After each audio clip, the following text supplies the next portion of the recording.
అందరికీ కూడా నమస్కారం అండి.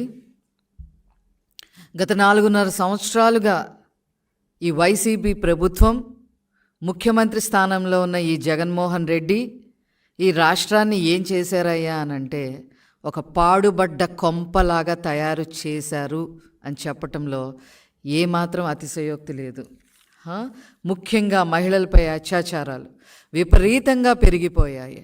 దీని గురించి ఏ రోజు ఒక సమీక్ష చేయటం కానీ, మహిళా హోంమంత్రులుగా పనిచేసిన వాళ్ళు దీని గురించి మాట్లాడటం కానీ, ఎక్కడికన్నా ఒక ఇన్స్పెక్షన్కి వెళ్ళటం కానీ, ఎవరికన్నా న్యాయం చేసే దిశలో మాట్లాడటం కానీ ఏమీ కూడా చేయలేదు.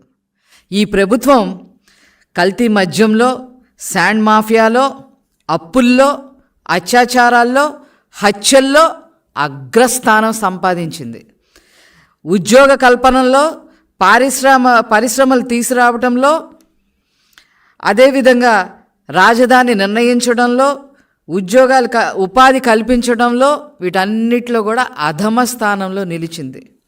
వీళ్ళు ఈ ప్రభుత్వానికి కొంచెం కూడా సిగ్గు అనే పదం లేదు, అసలు వాళ్ళ బ్లడ్లోనే లేదని అనిపిస్తూ ఉంది. ఆ పార్టీ బ్లడ్లోనే సిగ్గు అనే పదం లేదు అనేది క్లియర్గా అర్థమవుతుంది. ఎందుకంటే స్వయంగా ఇదే రాష్ట్ర ప్రభుత్వం, రాష్ట్ర సాంఘిక సంక్షేమ శాఖ మీ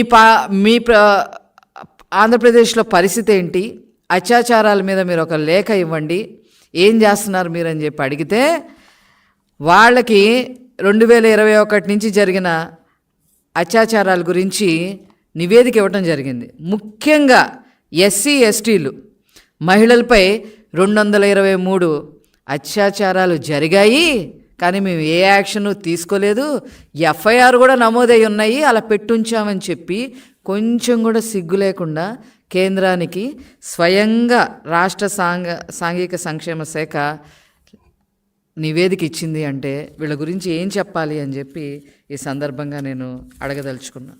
చంద్రబాబు నాయుడు గారి హయాంలో మరి ఆడబిడ్డలకు ఆస్తి హక్కు, రిజర్వేషన్లు కల్పించడం, పొదుపు సంఘాలని ఉద్ధరించడం, డ్వాక్రా మహిళలను ఉద్ధరించటం, విద్య, వైద్యం, ఉపాధి అన్ని రకాలుగా మహిళల్ని పైకి తీసుకురావటం, చివరికి రాజకీయాల్లో కూడా మహిళా రిజర్వేషన్లు కల్పించటం, వాళ్ళని అందరినీ కూడా వెన్నంటే ఉండి మరి మహిళల్ని అనేక రకాలుగా ఉద్ధరిస్తే ఈరోజు ఈ జగన్మోహన్ రెడ్డి, ఈ వైసీపీ ప్రభుత్వం మహిళలకి ఏం చేసిందయ్యా అంటే గుడ్డు సున్నా.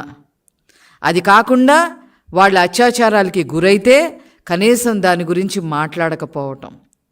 చంద్రబాబు నాయుడు గారి హయాంలో ఎవరన్నా ఒకరు అత్యాచారం చేస్తే, పొరపాటున చేస్తే ఖచ్చితంగా మనం దొరికిపోతే చంద్రబాబు నాయుడు గారు ఉరి తీసే అంత పని చేస్తారు అనే విధంగా భయపడి పొరపాటున ఎవడన్నా గనక అత్యాచారం జోలికి వెళ్తే వాడికి వాడే ఉరేసుకునే పరిస్థితి ఉండేది. అది జరిగింది కూడా.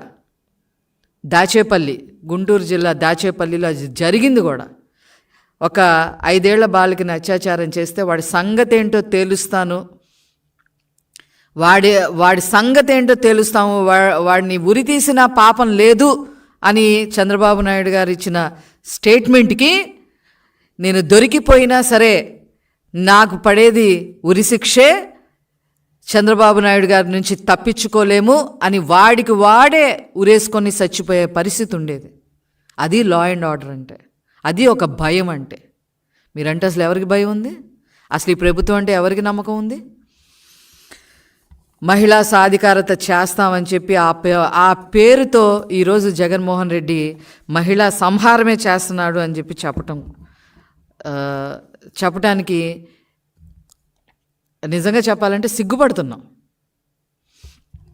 ప్రతి గంటకి లైంగిక వేధింపులు జరుగుతున్నాయి, ప్రతి 3 గంటలకి ఒక మహిళ హత్య జరుగుతుంది, ప్రతి 8 గంటలకి ఒక రేప్ జరుగుతుంది, ప్రతి 12 గంటలకి ఒక కిడ్నాప్ జరుగుతుంది.